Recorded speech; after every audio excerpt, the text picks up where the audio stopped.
Today I'm here with Ben Edmonds, affectionately known as Innovation Ben.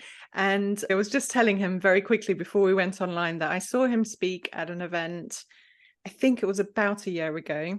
And 13th of January this year. was it? Oh, It there you was go. only this year. Yeah, So not even a year. yeah. But I took my girls along to hear this talk on innovation because I'm a big fan of innovation. I'm a big fan of trying to think outside the box wherever you can. And I thought this could be inspiring for my two young ones. And Ben didn't disappoint at all. He was awesome. And I Oh, remember at the time thinking, I've got to interview this guy because he's got such a fascinating story to tell. And well, it's taken us 11 months, but we got there in the end. So thank you so much for taking the time, because I know that 2023 has been just a mammoth year for you. So I'm excited to hear what you've yeah. been up I to. don't think I could have packed much more in without just entirely breaking. But Yeah, yeah, it's been good. but you're here and you're here to tell an Yeah, awesome story. So thank you so much. that's Can we right. start with what you were doing before you made this big career change? Yeah, I spent the last 12 and a half years at Dyson in new product innovation. So I was working on the future of environmental care. So I was heading up, by the time I left, I was a principal engineer there. And I was heading up the future of environmental care. So it's like fans, heaters, humidifiers, that kind of thing. But the kind of stuff I was doing was like the future of that. So it's all sorts of things you wouldn't have seen before. Is like, where could the company go? And they were all the things I was working on. None of which I can tell you because it's all very secret. Well, very top secret. I Yes, know. Well, absolutely. I know quite a Lots of few people scams to that, get in. Yeah. yes, yeah. Well, this is it. I know quite a few people that either have worked at Dyson or are currently working there, and they confirm that it's all top secret, and with good reason. I totally understand. So, so you were there for 12 years in the end, were you? 12 and a half. The half Right. Okay. is meaningful.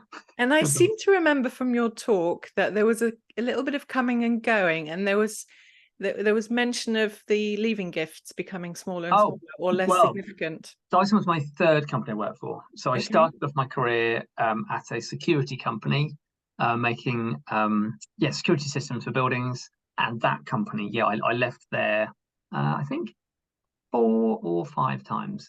I've lost Right. count. It was too Okay. many.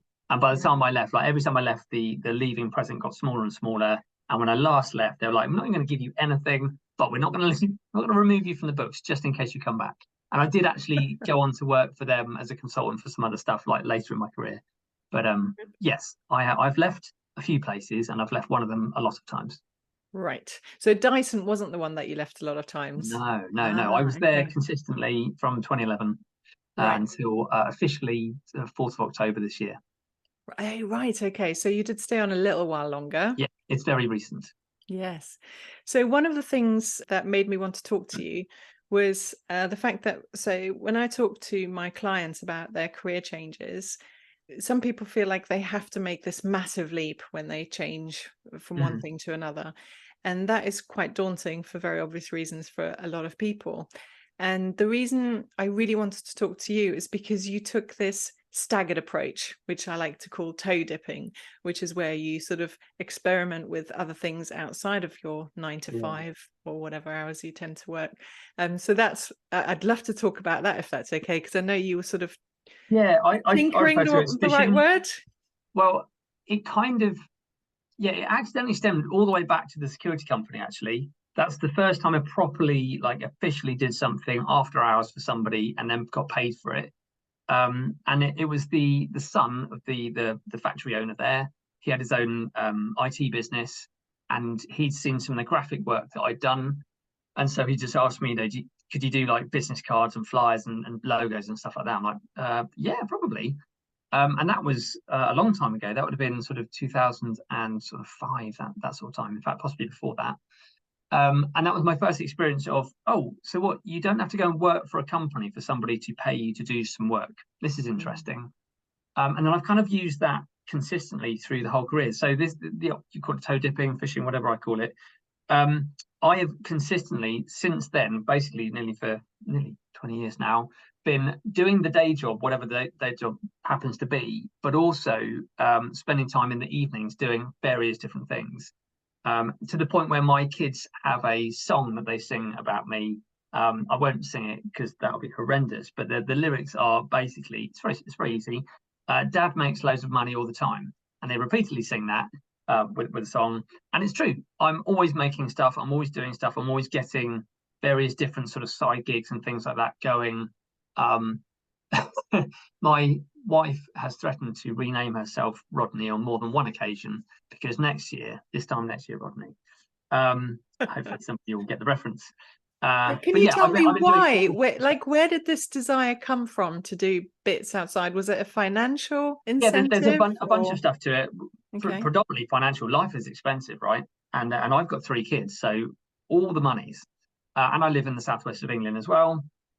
And the nature of having 3 kids, it will be tricky for my wife to work. She was working before we had children and before we moved to Spain, which is a different story, some years ago.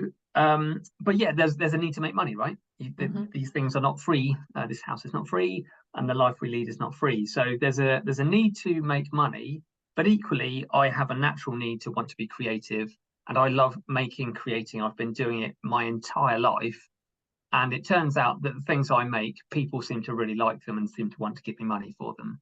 So whether it's Christmas jumpers this year, or I did about 400 advent calendars last year, and I make tables and furniture and all sorts of other weird and wonderful things, most of which I've had to pause this year because it's been so crazy with work. But yeah, people like to give me money for things that I do. I mean, it sounds like a terrible problem that you've got there. Well, How do you it's more cope? like a bad habit actually, because it is great. Don't get me wrong. I shouldn't lick a gift horse in the mouth, but the nature of making, for anybody that's listening to this that is a maker, they will know that making stuff takes absolutely ages. So I'm having to get better at saying no to good things. Yeah. Because yes, I would love to make you a table. I'd really like to make you a table. Do I have time to make a table? I don't have time. So I keep having to sort of say no to stuff at the minute. Because as there are only 24 hours in a day, and you really shouldn't work all of them. And on multiple occasions this year, I've worked probably like 36 hours in a day, to the point where I actually put myself in hospital early this year. So I'm trying to get the work balance right. I've really pushed it very, very hard, and I'm trying to sort of pare that back to something that is realistic. I mean, without going very, very serious very early on in this conversation, are you okay to talk about the hospital thing? Yeah, if you like. Yeah. What Yeah. happened? I ended up having really, really bad like stabbing pains in my chest. I was working away with Dyson somewhere in the country. I won't mention where, but yeah, throughout the day I started having sort of palpitations in my chest that got worse and worse, and I was trying to sort of shrug it off and just crack on. And then I was like, if one of my staff had this issue, one of my team had this issue, I would 100% tell them to go to hospital. So I sort of had to tell myself to go to hospital, and then it was yeah. You can work too much. It turns out it's true. So was it something that went away I have as no soon as idea. I have you no. okay. It's one of those really annoying things where I have no idea what it was, and I left the hospital I think at 4 in the morning, after a ridiculous debacle. Nothing to do with the NHS. It wasn't their fault at all. They're amazing. Ultimately, I ended up not knowing anything about it. All my test results came back fine, but I think it's just kind of like a wake up call. Yeah. Yeah, I mean, it's a sign, right, that your body's going, hang on a tick. What's going Yeah, on? You're yeah, just doing a little bit too much here. 100%. Yeah, Yeah. when I say this has been the most mental year of my life, it 100% has. And this isn't even the year when I broke my back, because that was pretty crazy. And that was, I guess you could probably say that was stemming from working too much. By Yeah. the way, I don't suggest that the way that I do things is a good way for other people to do things almost at all. I genuinely am trying to long term work towards a better work life balance. I work a lot, mostly because I really enjoy it. I really, Yeah. really enjoy it. I love the chase of solving the problem. I've worked just this weekend, probably 40 hours just in this weekend, solving a problem for my accountant, which is, I'm very excited about doing it because it's anybody we've spoken to about the problem, they've said, if you can solve that, take my money. I love it. I mean, we all sit around trying to solve problems for our accountant for sure. That's one of the things about your talk that I saw earlier this year is your passion for what you do just oozes out of every part of you. which is, for me, like, because I'm such a career nerd and I love it when people love what they do, to me was just like, I don't know. Obviously everybody came out of there on a high. It was a real buzz, but Good that time. was something that you created in the room. Right. Is innovation and creating stuff, has that always been part of who you are? Were you like that as a 100%. kid? Yeah. I pretty much came out the womb with scissors. My mum's an artist, a sculptor, an author. She's an award-winning embroiderer. And only really recently I remembered that my dad used to be massively into photography when we were kids. Like we had like slide projectors and we'd have a slideshow with all the incredibly retro stuff that kids these days have got no idea what it was like. But yeah, I was in a very, very creative household. In fact, before we were born, my mum used to have a kiln in the back garden, and she had to sort of demolish that when we were born because it was dangerous, but she didn't get rid of the bricks. So I used to use the bricks to be able to build stuff when I was a kid. But yeah, I've been making and creating and building forever. I remember getting some pliers in my stocking many, many years ago, and I used all of the packaging to then make a stacker system to keep my pliers and screwdrivers and all sorts of stuff together. And that was definitely before I was 10. Wow. Next to my bed, I used to have what I would now refer to as a shadow board. I'd marked out where all the things should live, all the tools and all the bits and pieces.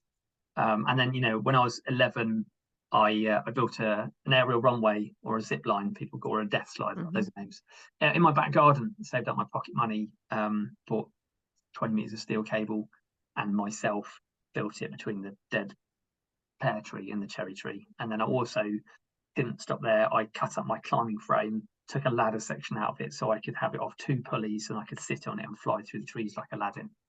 Love it. So have I always made stuff? Yes, I Yes. have. And it sounds like your parents were creative, but were they also encouraging of your creativity?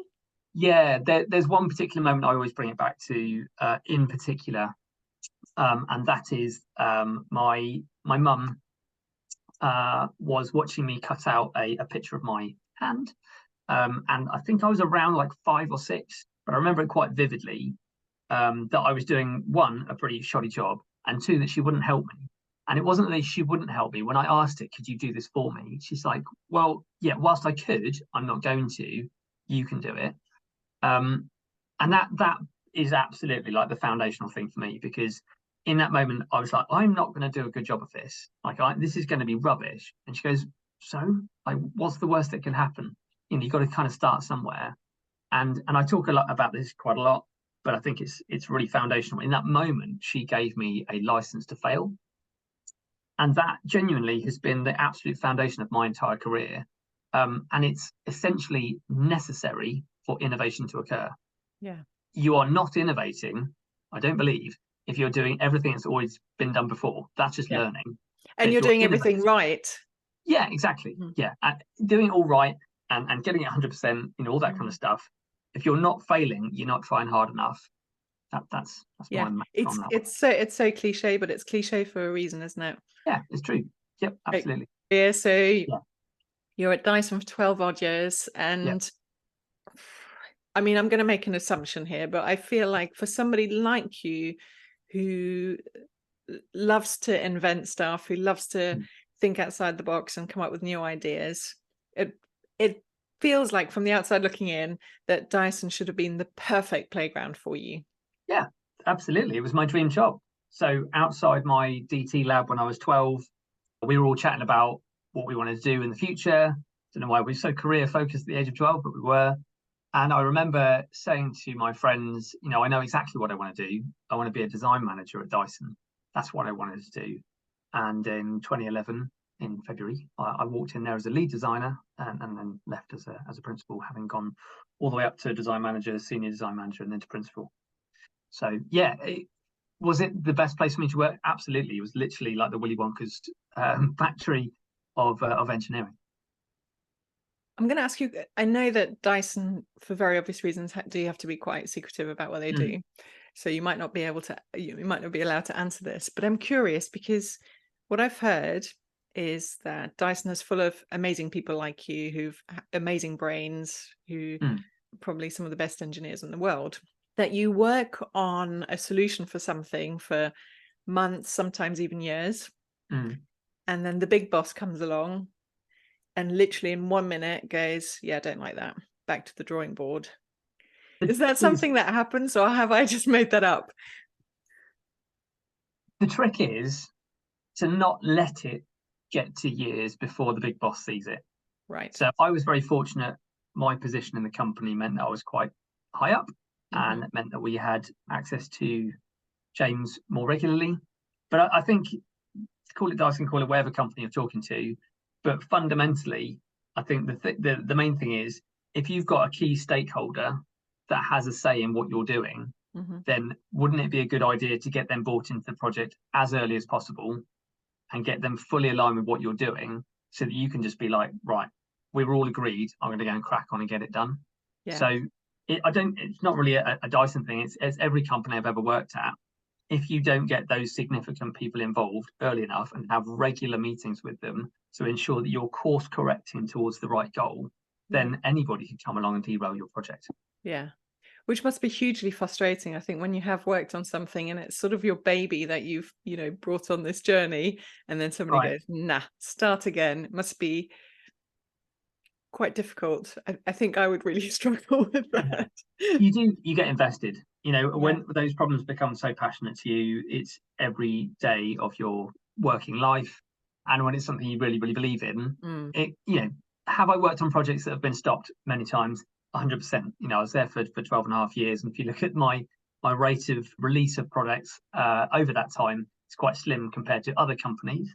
But we were constantly trying to push the boundaries. You don't get things straight out the door if you're working on something that's really hard, that's really difficult, that's never been done before. But as I say, the trick is agreeing categorically, what problem are we actually solving here, and is it the right problem? Because engineers will engineer. We have an absolute tendency to see something and want to solve it, and it's like, great, well done, was that the right problem? That's the key question people should be asking themselves. Fascinating. I mean, genuinely quite fascinated by this, and we could probably talk about it till the cows come home. But I really want to ask you about what happened. At what point did you wake up and go, Dyson's not the right place for me anymore? Is that what happened? It's an interesting one. So I mentioned the term fishing earlier. I've been looking for something significantly scalable for a number of years now. I launched a business. In fact, the same year I joined Dyson, I launched a business called Minivation, designing products for classic minis. I love a classic mini. I've currently got 2. I've owned 8. And I solved a problem there, which I then went on to sell in 44 countries around the world, which was great. Wow. But that business, it turned out, was fun, loads of fun, but was not significantly scalable, not to the point where I wanted it to be scalable. And then I accidentally started a kids club. When you say accidentally, how do you accidentally start a kids club? Well, I live my life very publicly on social media because I found that people like, as I mentioned before, the creative stuff that I do. And if I put it on social media, people go, oh, that's great, can I buy it? And I'm like, yes, you can. So I'd gone into my kids' school to have a look at some of the STEM stuff they were doing and to kind of get involved, just be like a helper for the day. And through no fault of the schools, it's not their issue at all. They just don't have experience with it, but it was mediocre. Let's call it that. I'm like, well, I can definitely do better than this. And so it was around that time that we were actually starting to home ed our kids. This is before it was like fashionable or COVID had happened or anything, when people sort of more fly under the radar. But I put a post on Facebook just talking about some of the stuff I was going to do. And over the next couple of weeks, a good few hundred people seemed to think that was something great. They'd love to be involved. And I was like, wow, that was not the plan. But I'm the nature of my job, what I do, the sort of the mindset I have, I'm always looking for opportunities. So I'm like, well, this clearly is an opportunity. There's something missing here which I could fulfill. What if I did something? So I used to strip all the furniture out of my living room every Thursday, chuck up a couple of tables, and then wheel in a bunch of 7 to, I think they were at the time 12-year-olds, and we made some stuff. And then I was like, they seem to enjoy this. Actually, that's not strictly true. The first 6 weeks was mildly fun, but mostly just herding kids. And what I found was, like most schools, like most places, most education establishments, they're like, we need to tell children exactly what to do. So we're going to make exactly this, whatever this happens to be. and then we'll make instructions so they know how to do it. And then you've then got 30 kids all asking you at the same time, what's next? What's next? I haven't got this. I haven't got a pencil. How do I move on? And then it's like, this is painful. And so some of those kids really enjoyed it. Some of them definitely didn't, and they left. And then the magic moment happened when I hadn't planned anything. There's a knock at the door. It turned out it was Thursday, and there were kids out there expecting to do some stuff with me. And I was like, right, I definitely planned this. In you come. And I had a whiteboard. I used to have whiteboards at like child height on my wall, and I just drew them a problem. I was like, in this moment, what on earth can I do? Let's just focus on a problem. So I just drew 7 lines. I drew a box, and I drew a step. And I said to them, how do you get the box up the step? And then over an hour and a half, we worked together to figure out what we needed to do. And all of their questions to me were turned around back to them to ask them, well, what would you do? What do you think? How big could the box be? What could the box contain? How big is the step? All that stuff. And then we worked out together that what we probably needed was a conveyor belt. And then we then proceeded to then make the conveyor belt. And by that point, there was so much more bought in to the solution than being told you're all going to make a bridge. And don't get me wrong, the hydraulic bridge was wicked, and I still use it today, and the kids love it. But in this moment, they were bought into the problem, and we created characters, and we sort of expanded on the whole thing. So they're really invested in it. And then we then made the thing that we needed to make to solve the problem. And that's become the core of everything I've done with the kids stuff, which I've now worked with kids in Hong Kong and America and New Zealand. Over lockdown, I did a load of free lessons and stuff that I just gave away to everybody, which was super fun. I got picked up by Design Week magazine because of it, and then Dyson tagged on a thing on top of it as well. That was really good. And then since then, I've done stuff in all sorts of different places. Wherever I can, I've got to work with kids and do cool stuff with them. So that's how I sort of accidentally started a kids club. Okay, brilliant. So you started that a while ago, and then how do we, between you starting this kids club, which I want to go back to and ask you something else about that in a minute, but you go from kids club to still being employed by Dyson to not being employed by Dyson. How does that work? How does that work? Well, people experience problems all the time, and people are often quite vocal about the problems they've got, but they might not necessarily be talking to the right problem to the right person, to solve that problem. And so I have, in fact, my friend at the Barn Theatre, Yuan Lewis, was chatting to his neighbour at the time about a particular furniture-related issue, and Yuan was like, "Great, I can't help you with that, but I know somebody who might be able to." So I went for a coffee with somebody called Terry, and we got chatting about this issue. And he said, "Look, there's a problem in the furniture world. Do you think you could have a go at solving that?" And I was like, "Absolutely, love solving the problem, so I'll give it a go." And just over a month later, I had a fully working prototype to show that solved the problem. In classic prototyping world, it was quite agricultural in its outlook, needed to go on a diet, but in essence, it solved the problem. And from that sort of snowballed into, well, working on it every single night to the point where I couldn't do the kids club and do that. So I had to say goodbye to my students, which was really hard. Over 1 week, I made about 60 kids cry. It's never good making like one kid cry, but it was 60 of them, and that was it was a difficult week. But I was like, look, kids, here's the thing you need to remember.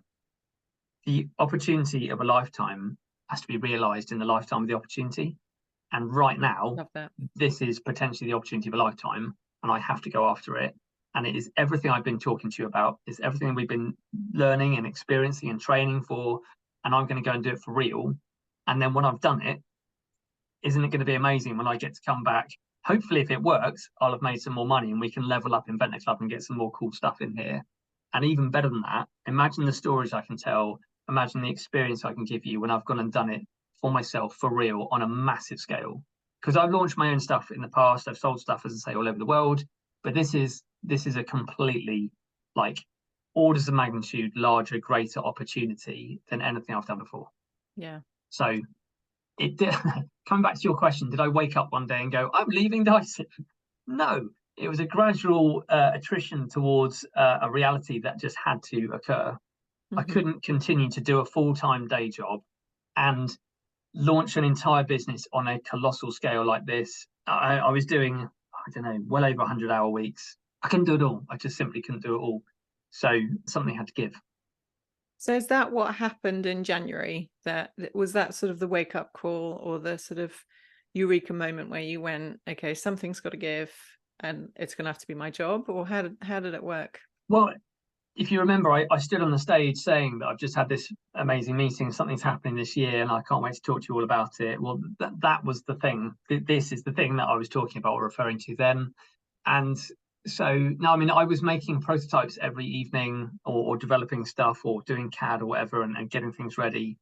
And I think, when was it? I think it was like summertime. I went for a particular meeting and it was like, right, if we're going to do this, we need to do this. And I've been fishing for a really long time, looking for that thing, right? That thing that can be mine or the thing I can be significantly more part of. So where does this desire come from? Because, some people would have been quite happy to just work at Dyson for, for the rest of their lives Yeah, until they absolutely. retire. Thanks very much. Where was this desire coming from to do something else? Good question. I'm made for a bigger stage. Hmm. I'm definitely made for a bigger stage, and Where does that come from? Where does that belief come from? it's not for my parents. I don't honestly. I don't know. I think it's my wife. I think it's my wife. My wife's amazing. My wife has done the best job to be able to help me to become the person that I am, like to fully realize my potential.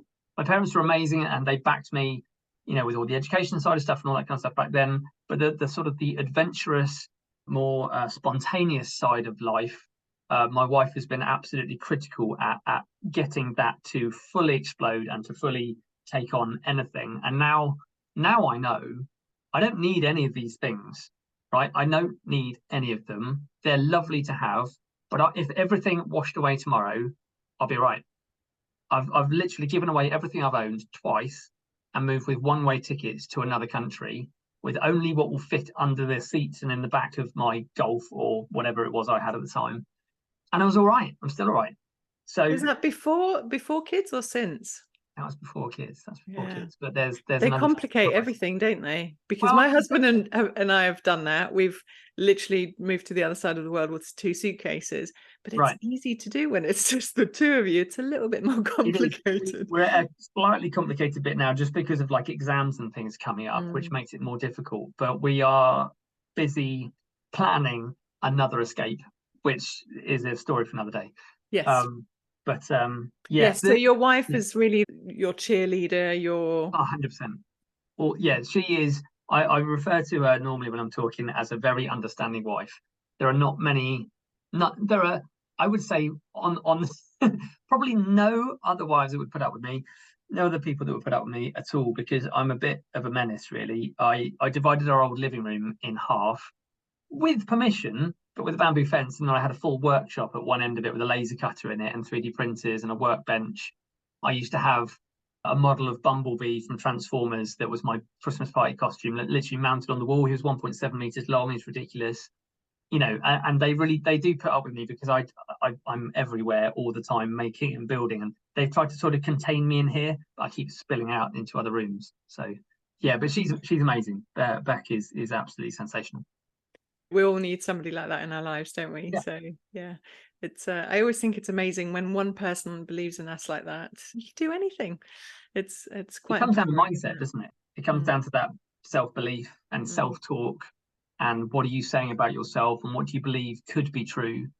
Because having done the things that I've done for the last 20 years and experienced everything I've experienced, I know that pretty much anything is possible. I've got a bit of a chat about it, but it's essentially that there's nothing you can't do, only things you can't do yet. Yeah. So I've started doing coding in the last year. I've never done anything like it before. And I'm now using AI to be able to assist in doing that and to be able to help level up and then to be able to move on. And now getting to the point where I can now teach that to my students as well. So we can make automated biscuit dispensers and other fun stuff. Love it. I mean, we all need an automated biscuit dispenser. That sounds bloody awesome. So I like that you talk about mindset because that's one of my favorite things to talk about ever. Right. And that's kind of what I wanted to go back to when you said, I kind of had this crazy idea of doing this kids club and, Yeah. teaching kids. I think a lot of people have lots of ideas of things that they could do. And they dismiss them before they've even given that idea half a chance. They will come up with 100, if not 1,000 reasons as to why they shouldn't do something that, Yeah. where they have a little tiny spark of an idea. What is it about you that has a little spark of an idea that then goes, right, I'm going to make this happen? Well, it all comes back to that moment I mentioned earlier, because I'm not afraid to fail. So I was learning Spanish when we lived in Spain, and my wife thought she was going to be excellent at it, by the way, and it turned out that I was better. Mostly because I wasn't afraid to look like a complete buffoon going and ordering stuff. Because I mean, every time I went in the supermarket, they would immediately laugh as soon as they saw me, because they knew that they're about to have the most ridiculous conversation. But that's the difference. I'm not afraid to look a bit stupid, or to have a go, because I know that you've got to go through that sort of arc to be able to get to the nugget at the end. So a lot of people have great ideas. Loads of people have fantastic ideas. Those nuggets of doubt would almost certainly come back to that one time when they drew something as a kid and showed it to their parent or their teacher or whoever, who dismissed it and was like, a bit rubbish. Couldn't you try harder? Why didn't you do this? And those things, those little seeds grow. They're things that are deposited into our memory before we even know they're really there, and they can grow over time to a point where we don't do anything. And if we're too afraid to fail, we become too afraid to try. And if we're too afraid to try, what are all those things that we're going to miss out on that could be absolutely exceptional? And you will have to go through all the nonsense to get to the good thing at the end. I'm a year into doing this project for my accountant now, and I've been through, I think, 10 or 12 different iterations, and they've been from the sublime to the ridiculous. I'm now landing on something that is actually sensible. Most people would have given up probably, I don't know, 8 months ago. But I know there's a solution there, and I'm very, very close to it now. And you've got to be able to go through that. You've got to be able to get sort of beyond what people said about you. And if there are things that people have said about you, wouldn't it be good if you could figure out what that was and then remove that limiting belief? Like, effectively go in, select all, delete, replace with something positive. Like, mindset is absolutely key for everything. Like my kids club, whilst we do a lot of making all the crazy stuff, like things down there, it's actually there's like two parts of the narrative. There's the thing we're working on today, which could be a monorail, or it could be a biscuit dispenser, or it could be whatever it is. But actually, the sub story, the overarching story arc behind it is all about mindset. It's all about giving kids those absolutely critical things they need, that they'll need for that entire life, no matter what job they do, which is, there's something in front of you and you don't know how to do it. What are all the ways you could think of? Because there's not just one. What are all the ways you could think of to solve that problem? Of those ways, what could we do? What should we do? Now let's down select it to a set. What are we going to make, and how are we going to make it, and what have we got access to, and what do we have money for, and all those other things. And then testing those things, and then communicating them to somebody else. All those inherent bits are absolutely core to design technology. If you take the crux of all of them, they're useful for literally any job on the entire planet. And a load of it comes just back to mindset. And if you think you can or you can't, you'll probably be right. Yes, I love that. And I love the fact that you're working with children, because that is when we're influenced most, and that's where all those seeds are planted that we then grow through experience and stuff like that. I'm curious, when you're working with kids, can you tell apart the children who have parents who have a very similar mindset to you, that have this sort of can-do attitude, versus kids who maybe have parents that, will say, oh, well, that doesn't look like a flower that you've just drawn there. That looks more like a shoe, or, whatever. Can you tell the difference? And to what extent can you influence what goes on in that child's brain at this point? Sure. I think I've got a fairly good example for that. And so, can I tell the difference? Yes, it's painfully obvious, because you've got the ones who just dive in and get stuck in and do stuff. And then you've got the other ones that, if like one thing is missing, they're like, oh, I haven't got the thing I need. I need this, otherwise I cannot move on. You're like, but there might be another way. You probably could, or you could ask in a different way. But actually, and I don't know if this is like a male-female thing as well. I suspect there is some of that in there. But there was a moment when I was working at my old school, actually, in Chesham Grammar School, and we were doing a workshop with a bunch of kids, students, and I observed from a distance this girl, and she was basically, nobody was doing anything. And so she gathered them all together. She gave them all roles. She gave them all things to do. And she's like, look, this is what we're going to do, blah, blah, blah. And I went over, I was like, this is wicked. And I said to her, cool, so what's the plan? And then she said to me, well, this is probably wrong, but. And then I didn't really know what she said next because I just stopped her. I was like, going to stop you there. Why did you say that? She goes, well, it's probably not right, is it? I'm like, why? I was like, what you say about yourself matters. And so if you're starting every sentence with, this is probably wrong, but you're already convincing yourself that it's wrong, when it probably isn't. And it wasn't.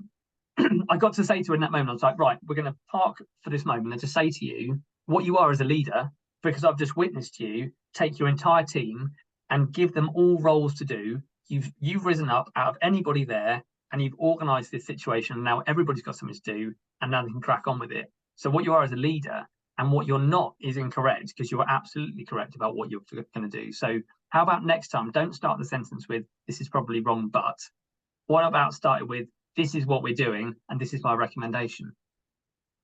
I love it.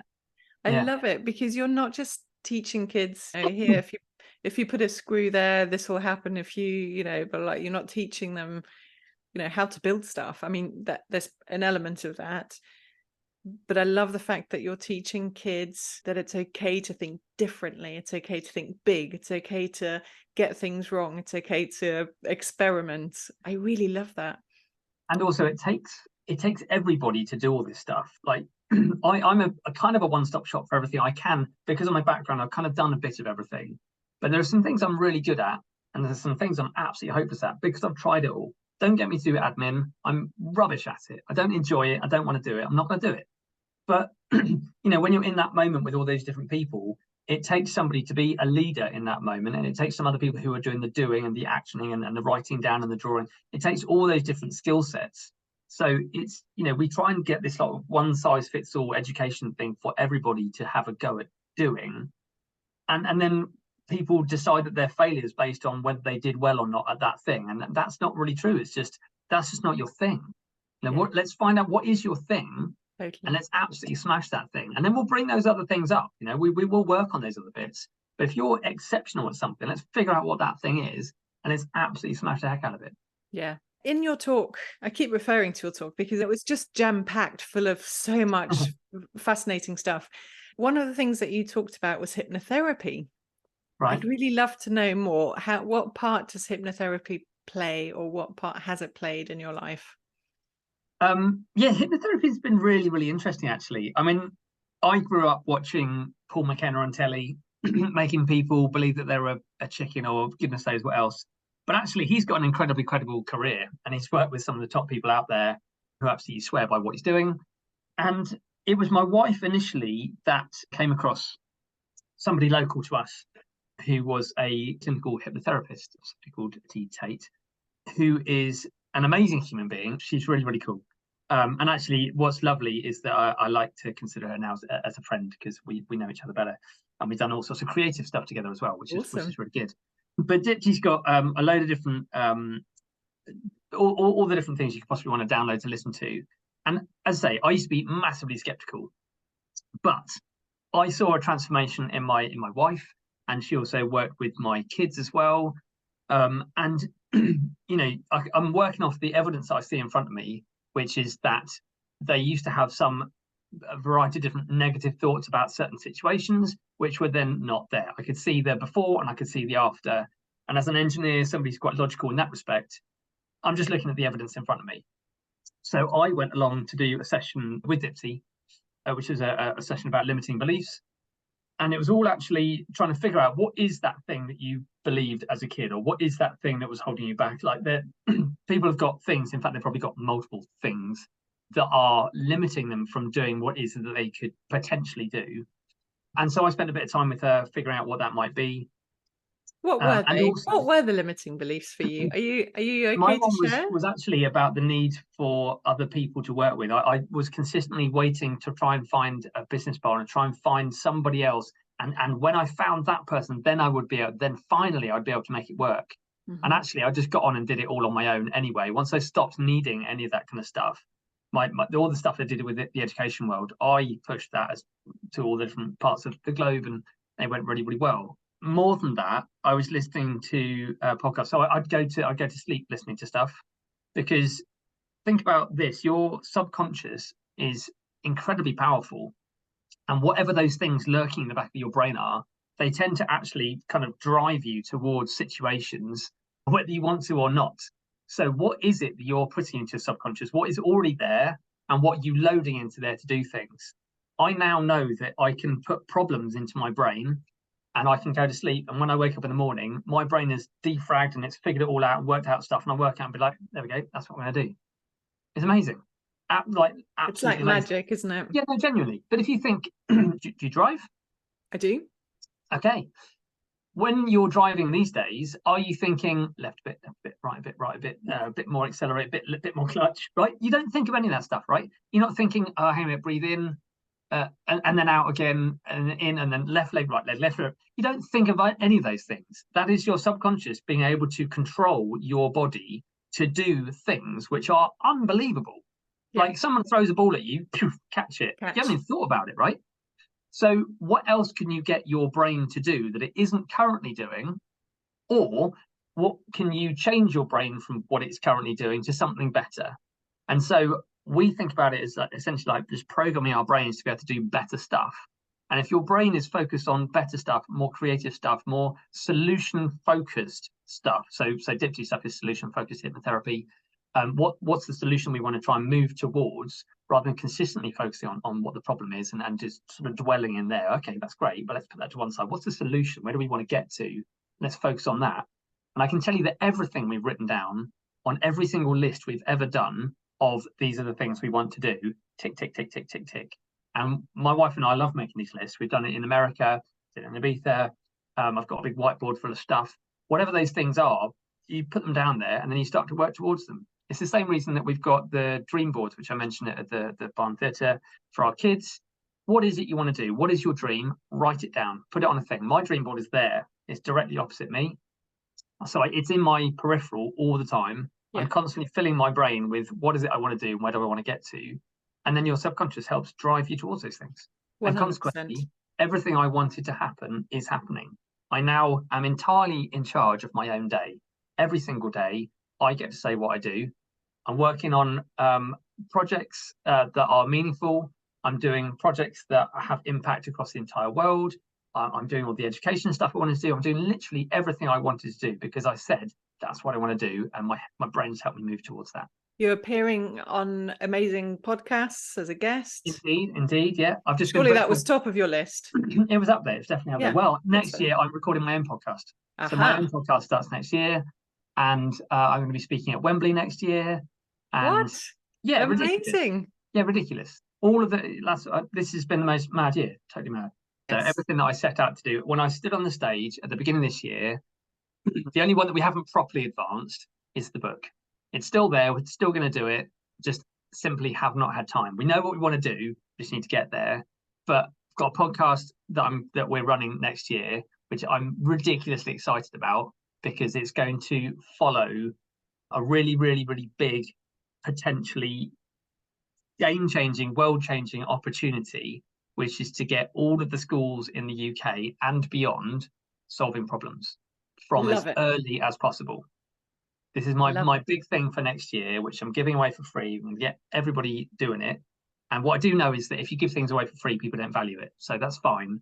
I'm going to get a few schools I'm going to work with for the first year. I'm going to follow their stories, and we're going to then record those stories, cut it together into some amazing little films. And then we're going to be showcasing them at a festival next October called Brilliant Festival, which is all about STEM in the northwest of England, which and they're helping me, and their background is incredible. And last year they reached over 600,000 kids in the UK and beyond. And they're helping me to be able to take that and then be able to get it out everywhere as far as possible. And wouldn't it be amazing? Imagine 10 years in the future, all of those kids who grew up just thinking that solving problems is normal, that have grown up with a skill set to be able to solve any problem that is presented to them imagine what could happen in 10 years' time. Ah, do you know my favorite way to start a sentence is, wouldn't it be cool if? Yeah. And Well, you've just done that. it's a good one. And Yeah. people should do that more, Mm. because what often happens is those things happen. Yeah. Would it be cool if? Yeah. I love it. What a brilliant way to reframe everything, because we live in a world where people are very happy complaining about everything constantly. Yeah. And I think if we can turn that sort of culture of whinging about everything into, okay, that's not working right now.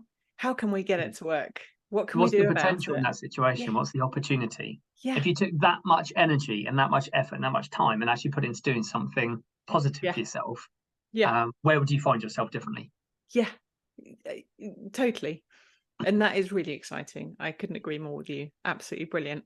So we keep touching on you leaving Dyson, and then we get sidetracked because there's too much to talk about. So let's go back to how you finally ended up leaving Dyson. It's not the first time I handed my notice in. I did it last year, and they persuaded me very strongly to stay, and I ended up in a different team. Went to principal engineer and started doing some similar stuff, but in a different way. But Wait, this just time, dissect that for a second. So you hand in your resignation, and what reason did you give for your resignation at the time? I wrote quite a long letter. Just that at the time, I was like, look, I still believe in the Dyson project, but at the minute, that one is definitely more emotive. It was a time when a number of my friends were also leaving, and I didn't at the time. I didn't see a future for myself with the company, and they worked.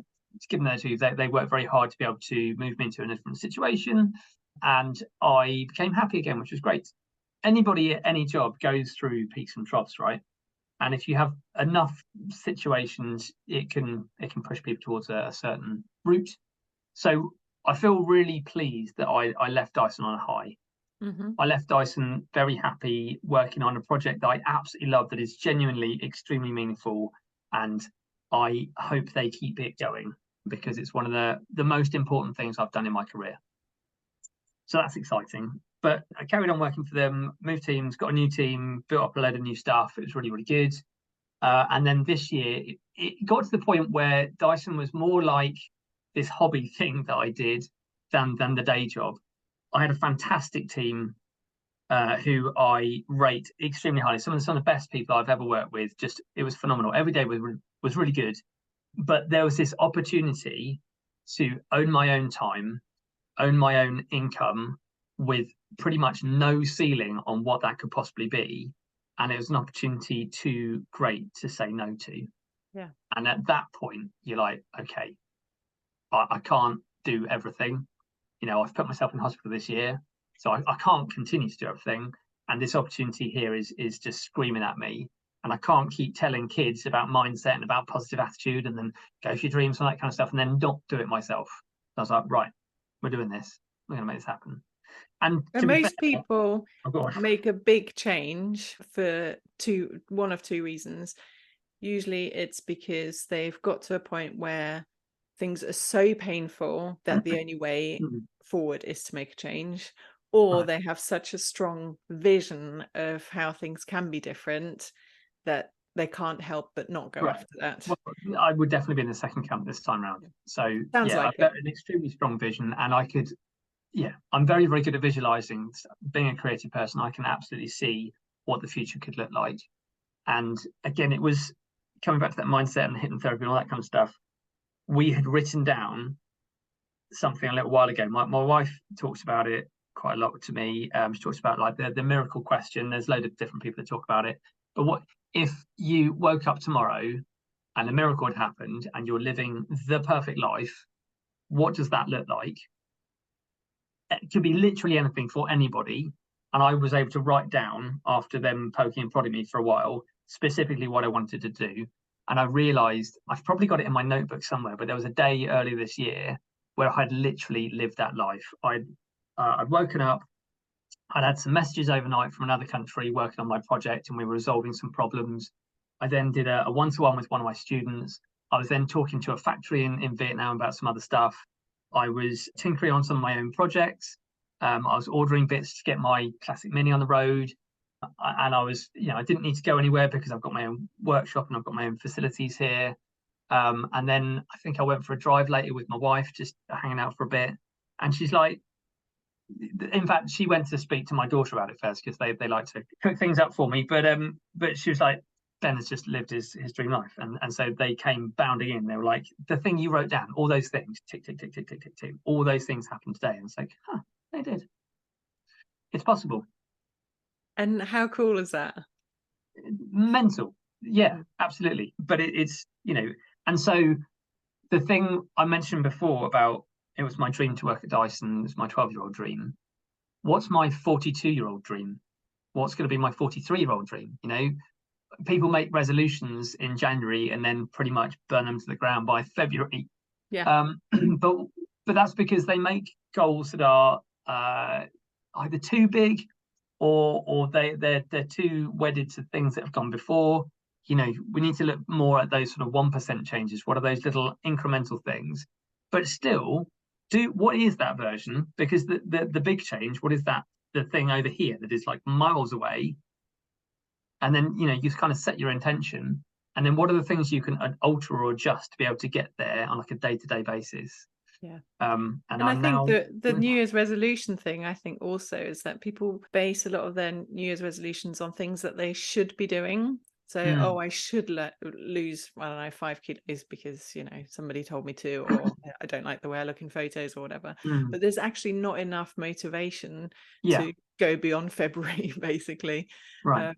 So whereas you've got this very, very clear vision of what you want your life to look like, and that's then your compass. That's the thing that gets you up in the morning. That's what keeps you going when you do have days where, because I would wager a guess that not every day is exactly how you dreamt it would be. Just before this, just come off some really complicated phone calls.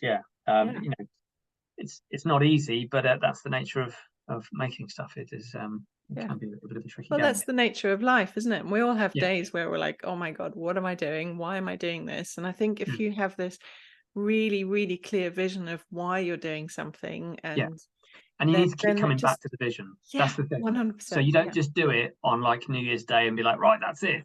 If you don't re-agree that on the 2nd, 3rd, 4th, 5th, all the way through, you're going to fall off that path and go back to what is commonly familiar to you. And what I found is that pretty much anything can become familiar very, very quickly. Yes, we are. We're creatures of habit, aren't we? Yeah. But we can break those habits quite easily as well, which is what a lot of people don't realize. So going back to you handing in your resignation, can you remember how that felt? Because you tried to resign before, and then presumably the second time round you had a bit more resolve. I already knew that I was going to do it. Okay. So I'd already spoken to my team earlier that year to say to them, look, by the end of this year, I won't be here. So they'd known for a really long time. But also the way things work at Dyson, if you're in that area of the business, you go onto gardening leave in minutes. So I knew that as soon as I pulled the trigger that I would be out.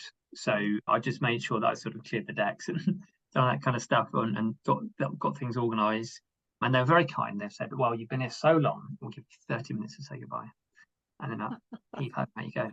So then I was on gardening leave for 3 months.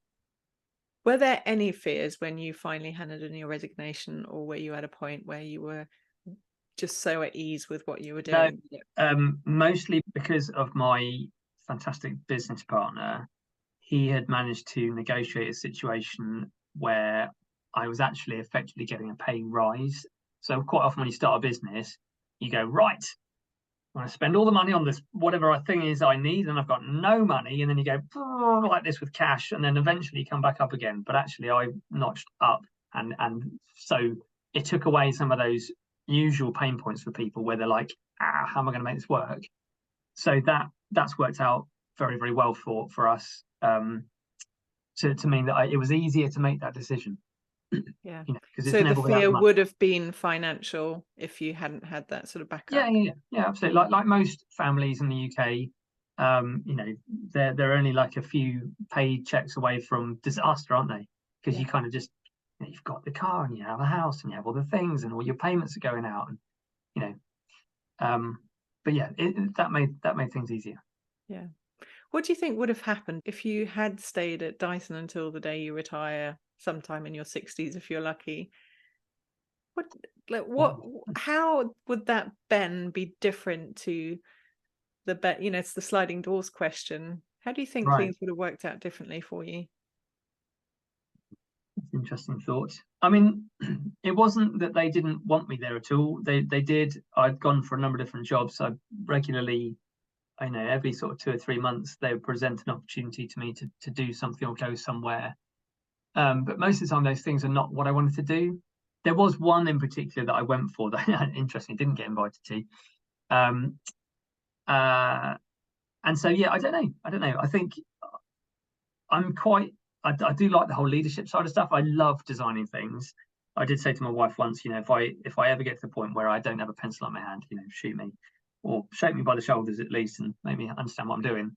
But I loved leading projects there. I loved taking people on that journey when we had something to go after, and then we could totally smash it out and make it happen.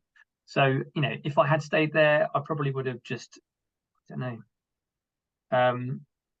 I probably would have got higher in the company, I suspect, at some point, and found a niche for myself.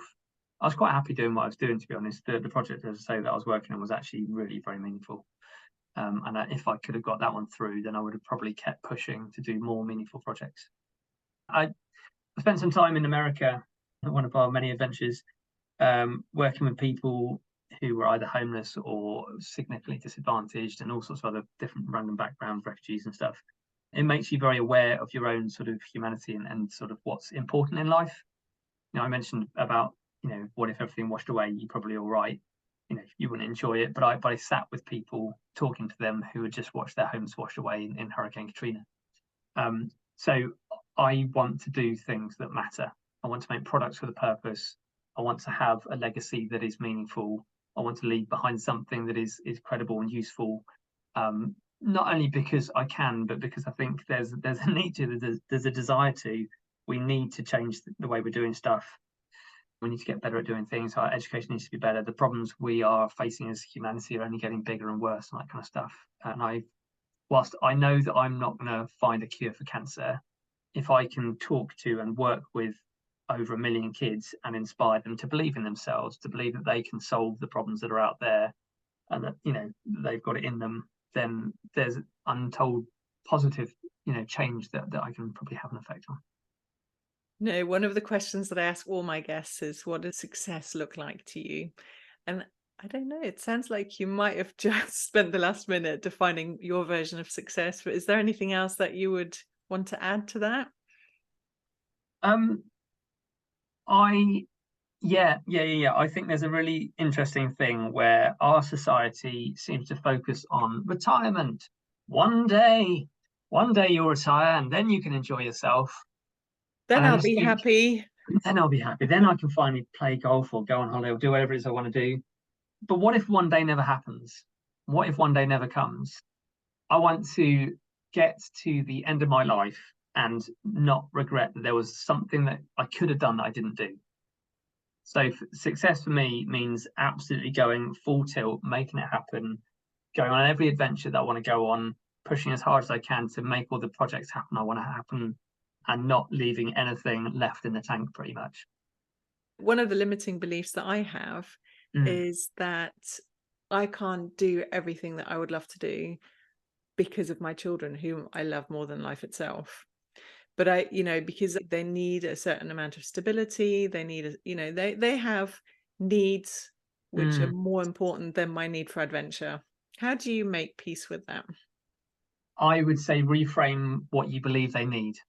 I think you've probably decided what they need because that's what society's told you that they need. And I suspect that they don't need that. I suspect that they need a version of it, but that version could be tweaked, it could be altered, and could be created in a completely different way. Kids ultimately need to know they're loved and that they're stable and they've got a future and that they're safe and all that kind of great stuff. And you can do that in a multitude of different ways, and almost none of that is necessarily staying in the same place and kind of keeping up with the Joneses. Yeah. There are a load of different versions of that could be true. I mean, speaking of children, your children have had a slightly unconventional education. Do you mind sharing about that? Sure. Yeah, so right now my eldest is in pre-16 at Swindon College. Mhm. And my middle daughter is doing online school, Mhm. which is a paid for thing. And then my youngest flexes. She does 3 days a week in school and 2 days from home. Very nice. So we have an unconventional view on education. And that is basically, what's the best thing you could possibly do for your child that suits them, rather than what's the one size fits all bucket that we'll lob our child in and hope that they're not sort of damaged or broken, or let's hope it kind of works. We're very, very fortunate that we're able to do what we do, basically, because of my roles and my job. Yeah, I mean, you say lucky, and honestly, most people that I've interviewed on this podcast who have created a career that they love use the word lucky. And I love this concept of luck, and I love dissecting it. But I mean, none of this, Ben, has landed on your lap. You've made all of it happen yourself, haven't you? Really? And yes, there will always be an element of luck, but I do find there's a great book called The Luck Factor by I want to say Richard Wiseman, and he talks about what makes somebody lucky or not. Right. And obviously, a lot of it is perception and mindset. But Yeah. I'm really fascinated that you say, well, we're lucky because we have this lifestyle. Yeah, I suppose so. Yeah. Yeah, we have a very positive outlook on life, and I don't know. Yeah. Yes. It is partly lucky that I was born in this country on this part of the world. Somebody turning up on another shore in someone else's situation, it would be entirely different, wouldn't it? Yeah, So yeah, from totally that would. respect, I'm white Western male and obviously ridiculously privileged. I've had an amazing education that was free, one of the better grammar schools in the UK, very, very stable upbringing, so I really should have made something of myself. You owe it Yeah, to all the kind of. freebies Yeah, that you've pretty much. received. Yeah. Yeah, Just speaking of your children were in the well, not yes, they were in the audience, and in yeah. fact, at least two of your daughters were sitting behind us. Oh, okay. And I managed to have a very sneaky little conversation with them during the Okay. interval. Oh, what And did I say? what struck me is that you might expect that children who have been mostly homeschooled Mm. might lack the social skills, the Oh, people always talk about that. confidence, the ability to have a conversation with an adult and looking them in the eye, and all of this sort of good stuff that I think is completely priceless. Mm. Your children like ooze confidence. They are playful, they're confident, they're pleasant. Mm. They're How the hell have happy. you done that? They're very happy. Yes. I think a lot of it comes from how happy are you and how content are you in yourself. And also, I think there's this total misnomer that children. And by the way, the difference, there's a stark difference between homeschool and home ed. So home educated and homeschool are very different. Homeschool is where you're trying to recreate the school system in your own home. And some families take it to the next level and they wear a uniform and everything. Just don't agree Wow. with that at all. But that's fine. They can do whatever they like in their family. Yeah. For me, home education is about how do I get my children to be utterly fascinated with the world? Like just pure curiosity, where you want to know about that thing? Cool. Let's find 10 different ways to explore that thing and let's totally dive into it when you are interested and fascinated in it, not when I'm telling you you're going to do maths at Yes. 9 o'clock in the morning on a Tuesday, and they're like, what are you feeling in that? Well, just do it now. Yeah. But when they do want to do maths, my kids love maths, absolutely love it. They're deeply fascinated with the world around them. And the other thing with home ed is, or actually the thing with school is we go, you must only be with children of the same age. And in like rural situations, it's only with people of the same age and the same background, the same locale as you. Whereas if you're home educated, you have the opportunity on any day of the week to go and spend time with anybody of any age in any situation, wherever you are, and learn how to talk to them. Um, yeah, my kids love learning, absolutely love it. It's not true that kids don't like school or like education. They absolutely love it. My kids are doing fantastically well because they're in the right place for them. Yeah. I think you're right that the school system is kind of designed to make every child learn the same thing in the same way. And And and they I all work understand why it differently. has to, yeah. Yeah. And I understand why it has to be that way. Obviously, there's millions of kids that Mm. need a level of education, and that's probably the most straightforward way of doing it. I wouldn't mind if the system was up to date. Yeah. Just taking the old system, getting kids ready to work in a factory, and then just adding an iPad doesn't solve the problem, right? Or we've got an interactive whiteboard now, guys, but we're still doing the same thing. Yeah.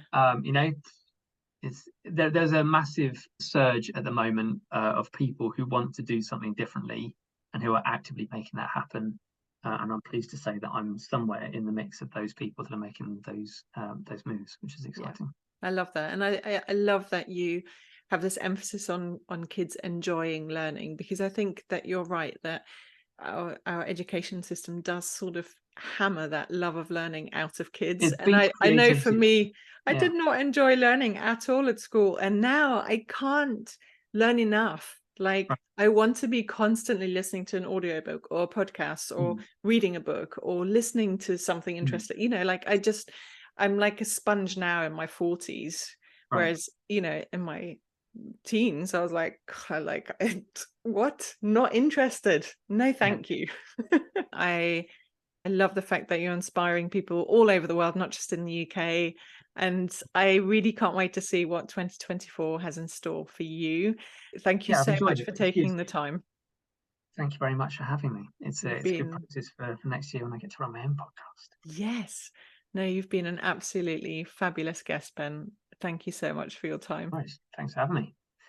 I hope you enjoyed my conversation with Ben Edmonds. Do you remember the bit where he talks about hypnotherapy and he specifically mentions his hypnotherapist, Dipti? Well, I just had to look her up and I had to contact her because I was really curious. And it turns out that she has an app which has a free version. And if you're intrigued, as I now am, about hypnotherapy, then why not check it out? Just search Dipti, which is Dipti, in your app store, and let me know how you get on. If you've enjoyed this episode and you can think of a couple of people that might also enjoy it, then please do share it with them. Until next time, bye.